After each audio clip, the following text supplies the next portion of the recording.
You'll hear a number of different recordings, and you will have to answer questions on what you hear. There will be time for you to read the instructions and questions, and you will have a chance to check your work. All the recordings will be played once only. The test is in 4 parts. At the end of the test, you will be given 10 minutes to transfer your answers to the answer sheet. Now turn to Part 1.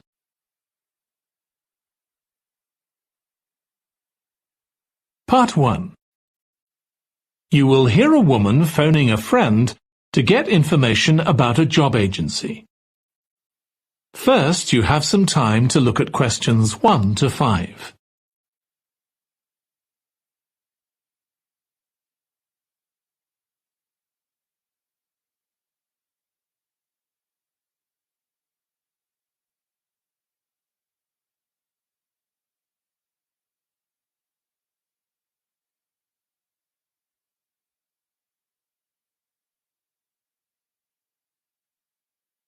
Now listen carefully and answer questions 1 to 5. Hello, William. This is Amber. You said to phone if I wanted to get more information about the job agency you mentioned. Is now a good time? Hi, Amber. Yes, fine. So the agency I was talking about is called Bankside. They're based in Docklands. I can tell you the address now. 497 East Side. OK, thanks. So is there anyone in particular I should speak to there? The agent I always deal with is called Becky Jameson. Let me write that down. Becky... Jameson. Jameson.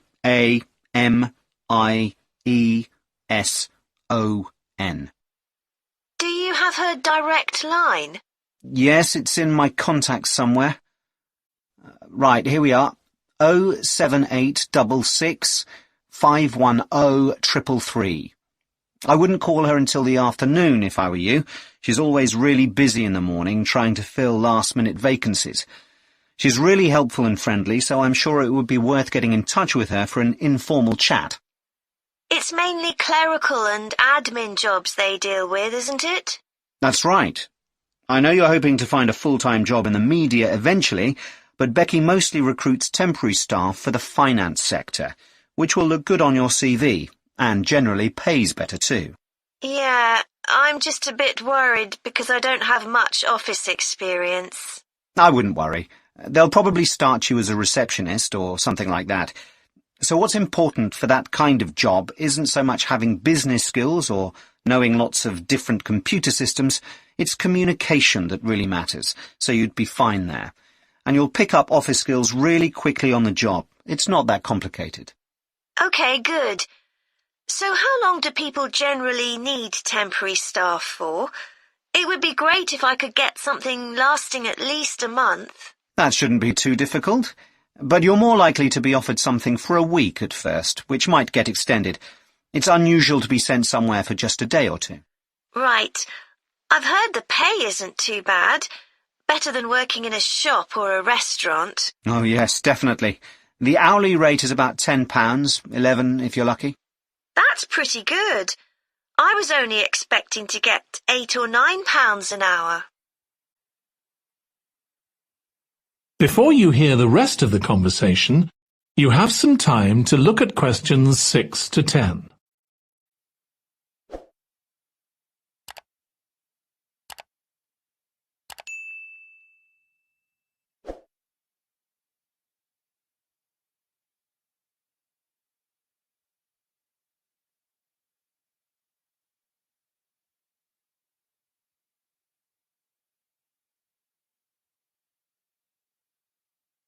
Now listen and answer questions 6 to 10. Do you want me to tell you anything about the registration process? Yes, please. I know you have to have an interview. The interview usually takes about an hour, and you should arrange that about a week in advance. I suppose I should dress smartly if it's for office work. I can probably borrow a suit from Mum. Good idea. It's better to look too smart than too casual. Will I need to bring copies of my exam certificates or anything like that? No, they don't need to see those, I don't think. What about my passport? Oh yes, they will ask to see that. Okay. I wouldn't get stressed about the interview, though. It's just a chance for them to build a relationship with you, so they can try and match you to a job which you'll like. So there are questions about personality that they always ask candidates, fairly basic ones, and they probably won't ask anything too difficult, like what your plans are for the future. Hope not. Anyway, there are lots of benefits to using an agency. For example, the interview will be useful because they'll give you feedback on your performance so you can improve next time. And they'll have access to jobs which aren't advertised. Exactly. Most temporary jobs aren't advertised. And I expect finding a temporary job this way takes a lot less time. It's much easier than ringing up individual companies. Yes, indeed. Well, I think I've covered it. That is the end of part 1. You now have 1 minute to check your answers to part 1.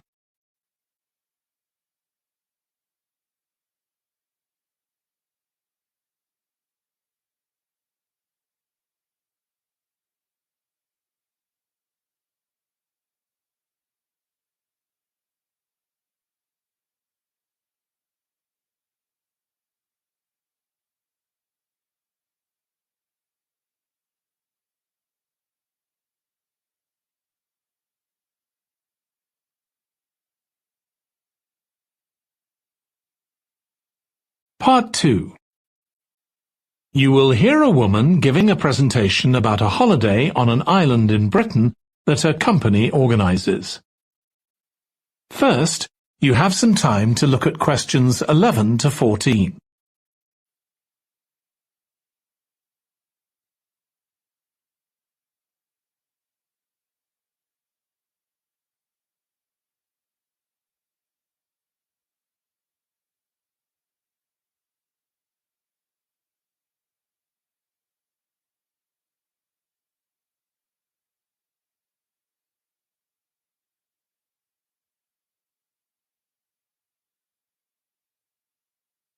Now listen carefully and answer questions 11 to 14. Good morning. My name's Erica Matthews, and I'm the owner of Matthews Island Holidays, a company set up by my parents. Thank you for coming to this presentation, in which I hope to interest you in what we have to offer. We're a small family-run company, and we believe in the importance of the personal touch. So we don't aim to compete with other companies on the number of customers. What we do is build on our many years' experience, more than almost any other rail holiday company, to ensure we provide perfect holidays in a small number of destinations, which we've got to know extremely well. I'll start with our 6-day Isle of Man holiday. This is a fascinating island in the Irish Sea, with Wales to the south, England to the east, Scotland to the north, and Northern Ireland to the west. Our holiday starts in Heysham, where your tour manager will meet you. Then you'll travel by ferry to the Isle of Man. Some people prefer to fly from Luton instead, and another popular option is to go by train to Liverpool and take a ferry from there.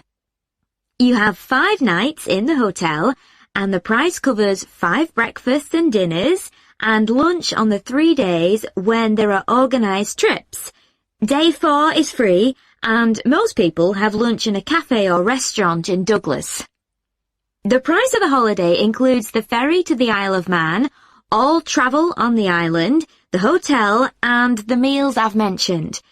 Incidentally, we try to make booking our holidays as simple and fair as possible, so unlike with many companies, the price is the same whether you book 6 months in advance or at the last minute, and there's no supplement for single rooms in hotels.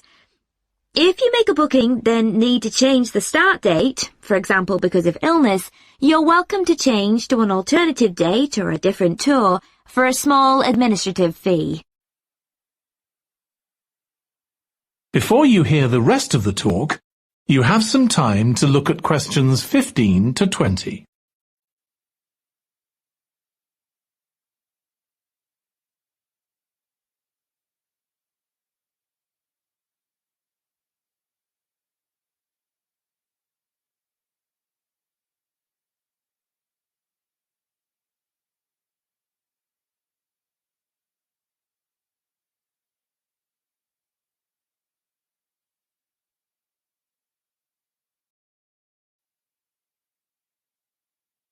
Now listen and answer questions 15 to 20. Okay, so what does the holiday consist of? Well, on day 1, you'll arrive in time for a short introduction by your tour manager, followed by dinner in the hotel. The dining room looks out at the river, close to where it flows into the harbour, and there's usually plenty of activity going on. On day 2, you'll take the coach to the small town of Peel, on the way calling in at the Tynwald exhibition. The Isle of Man isn't part of the United Kingdom, and it has its own parliament called Tynwald. It's claimed that this is the world's oldest parliament that's still functioning, and that it dates back to 979. However, the earliest surviving reference to it is from 1422, so perhaps it isn't quite as old as it claims. Day 3, we have a trip to the mountain Snaefell. This begins with a leisurely ride along the promenade in Douglas in a horse-drawn tram. Then you board an electric train which takes you to the fishing village of Laxey. From there, it's an 8-kilometre ride in the Snaefell Mountain Railway to the top. Lunch will be in the cafe, giving you spectacular views of the island. Day 4 is free for you to explore, using the pass which we'll give you. So you won't have to pay for travel on local transport or for entrance to the island's heritage sites. Or you might just want to take it easy in Douglas and perhaps do a little light shopping. The last full day, day 5, is for some people the highlight of the holiday, with a ride on the steam railway from Douglas to Port Erin. After some time to explore, a coach will take you to the headland that overlooks the Calf of Man, a small island just off the coast. From there, you continue to Castletown, which used to be the capital of the Isle of Man and its medieval castle. And on day 6, it's back to the ferry, or the airport if you flew to the island, and time to go home. Now, I'd like to tell you a bit more. That is the end of part 2. You now have 30 seconds to check your answers to part 2.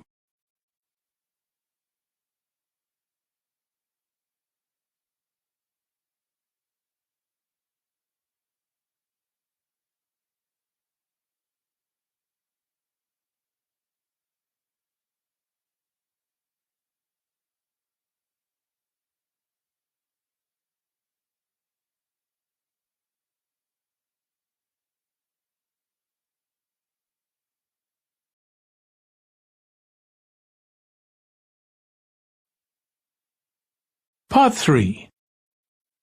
You will hear 2 psychology students discussing the effects of the order in which the children in a family are born. First, you have some time to look at questions 21 to 26.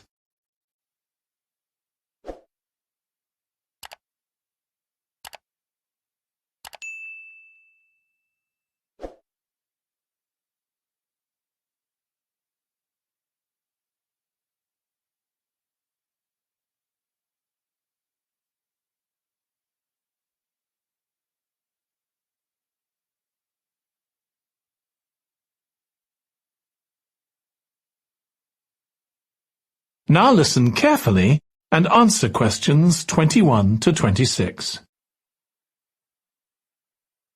Ed, how are you getting on with the reading for our presentation next week? Well, okay, Ruth, but there's so much of it. I know.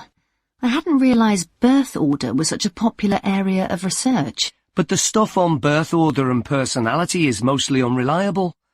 From what I've been reading, a lot of the claims about how your position in the family determines certain personality traits are just stereotypes, with no robust evidence to support them. OK, but that's an interesting point. We could start by outlining what previous research has shown. There are studies going back over 100 years. Yeah, so we could just run through some of the typical traits. Like the consensus seems to be that oldest children are generally less well-adjusted because they never get over the arrival of a younger sibling. Right, but on a positive note, some studies claim that they were thought to be good at nurturing. Certainly in the past, when people had large families, they would have been expected to look after the younger ones. There isn't such a clear picture for middle children, but one trait that a lot of the studies mention is that they are easier to get on with than older or younger siblings. Generally eager to please and helpful, although that's certainly not accurate as far as my family goes. My middle brother was a nightmare, always causing fights and envious of whatever I had. As I said, none of this seems to relate to my own experience. I'm the youngest in my family, and I don't recognise myself in any of the studies I've read about. I'm supposed to have been a sociable and confident child who made friends easily, but I was actually terribly shy. Really? That's funny. There have been hundreds of studies on twins, but mostly about nurture versus nature. There was one on personality which said that a twin is likely to be quite shy in social situations because they always have their twin around to depend on for support. My cousins were like that when they were small. They were only interested in each other and found it hard to engage with other kids. They're fine now, though. Only children have had a really bad press. A lot of studies have branded them as loners who think the world revolves around them because they've never had to fight for their parents' attention. That does seem a bit harsh. One category I hadn't considered before was children with much older siblings. A couple of studies mentioned that these children grow up more quickly and are expected to do basic things for themselves, like getting dressed. I can see how that might be true, although I expect they're sometimes the exact opposite, playing the baby role and clamouring for special treatment.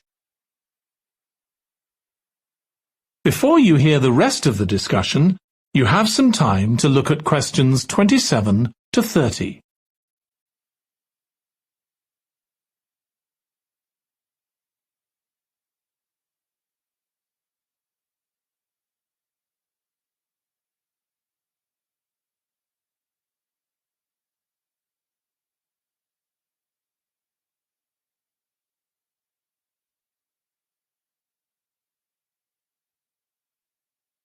Now listen and answer questions 27 to 30. What was the problem with most of these studies, do you think? I think it was because, in a lot of cases, data was collected from only one sibling per family, who rated him or herself and his or her siblings at the same time. Some of the old research into the relationship between birth order and academic achievement has been proved to be accurate, though. Performances in intelligence tests declined slightly from the eldest child to his or her younger siblings. This has been proved in lots of recent studies. Yes, although what many of them didn't take into consideration was family size. The more siblings there are, the likelier the family is to have a low socio-economic status, which can also account for differences between siblings in academic performance. The oldest boy might be given more opportunities than his younger sisters, for example. Exactly. But the main reason for the marginally higher academic performance of oldest children is quite surprising, I think.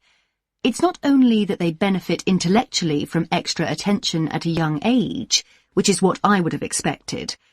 It's that they benefit from being teachers for their younger siblings by verbalizing processes. Right. And this gives them status and confidence, which again contributes in a small way to better performance. So, would you say sibling rivalry has been a useful thing for you? I think so. My younger brother was incredibly annoying, and we fought a lot. But I think this has made me a stronger person. I know how to defend myself. We had some terrible arguments, and I would have died rather than apologise to him. But we had to put up with each other, and most of the time we coexisted amicably enough. Yes, my situation was pretty similar. But I don't think having two older brothers made me any less selfish. I was never prepared to let my brothers use any of my stuff. That's perfectly normal, whereas sometimes... That is the end of part 3. You now have 30 seconds to check your answers to part 3.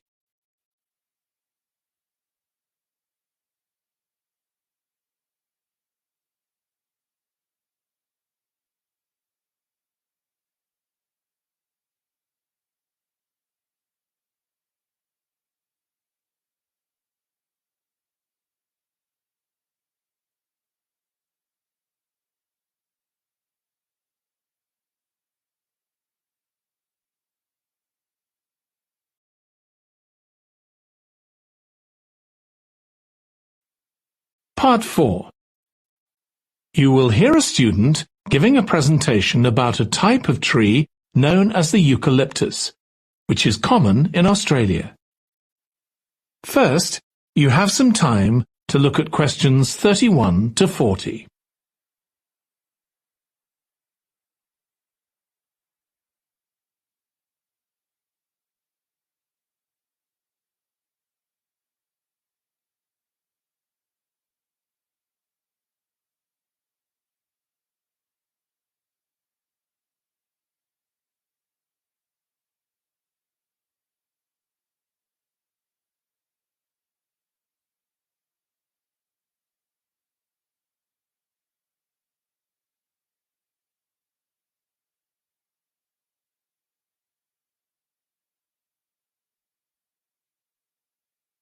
Now listen carefully and answer questions 31 to 40. Today, I'm going to talk about the eucalyptus tree. This is a very common tree here in Australia, where it's also sometimes called the gum tree. First, I'm going to talk about why it's important. Then I'm going to describe some problems it faces at present.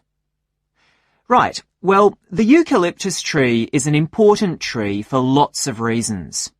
For example, it gives shelter to creatures like birds and bats, and these and other species also depend on it for food, particularly the nectar from its flowers.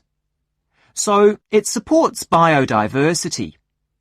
It's useful to us humans too, because we can kill germs with a disinfectant made from oil extracted from eucalyptus leaves. The eucalyptus grows all over Australia, and the trees can live for up to 400 years. So it's alarming that all across the country, numbers of eucalyptus are falling because the trees are dying off prematurely. So, what are the reasons for this? One possible reason is disease. As far back as the 1970s, the trees started getting a disease called Mundula yellows.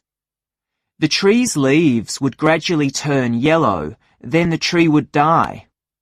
It wasn't until 2004 that they found the cause of the problem was lime, or calcium hydroxide, to give it its proper chemical name, which was being used in the construction of roads. The lime was being washed away into the ground and affecting the roots of the eucalyptus trees nearby. What it was doing was preventing the trees from sucking up the iron they needed for healthy growth. When this was injected back into the affected trees, they immediately recovered. But this problem only affected a relatively small number of trees. By 2000, huge numbers of eucalyptus were dying along Australia's east coast of a disease known as bell miner-associated dieback. The bell miner is a bird, and the disease seems to be common where there are high populations of bell miners. Again, it's the leaves of the trees that are affected. What happens is that insects settle on the leaves and eat their way round them, destroying them as they go, and at the same time they secrete a solution which has sugar in it. The bell miner birds really like this solution, and in order to get as much as possible, they keep away other creatures that might try to get it. So these birds and insects flourish at the expense of other species, and eventually so much damage is done to the leaves that the tree dies.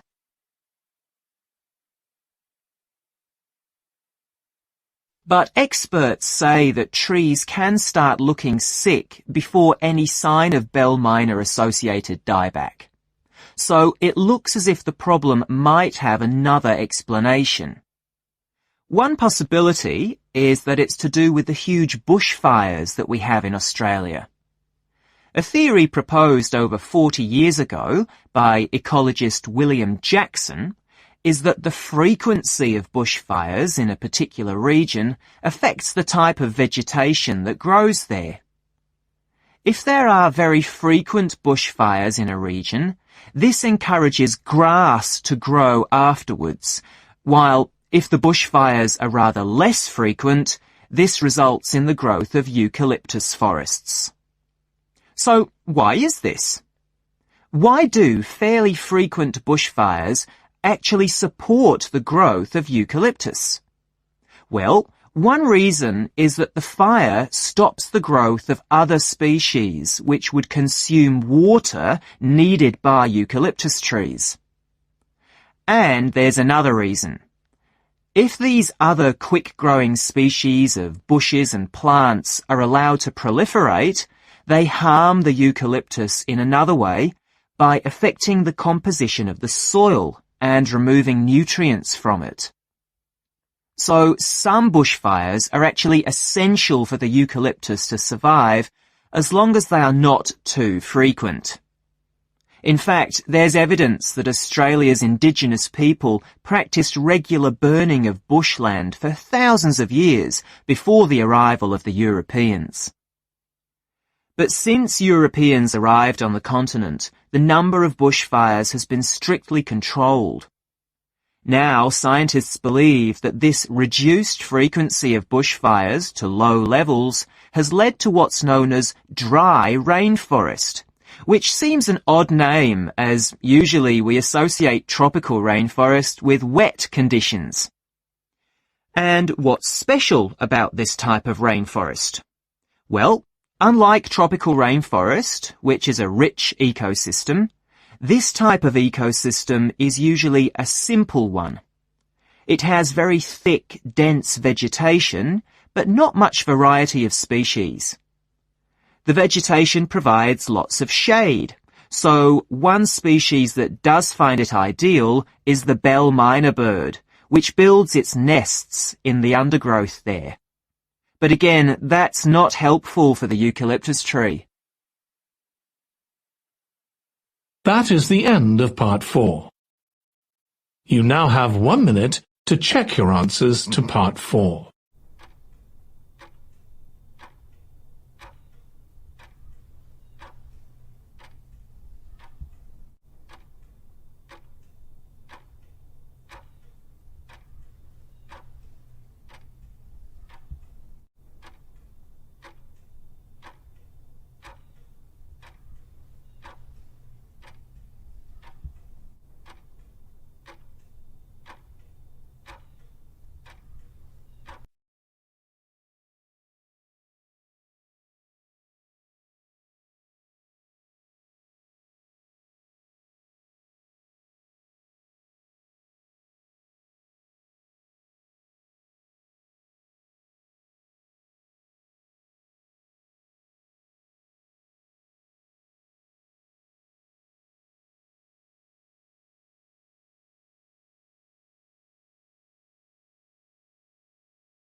Bye.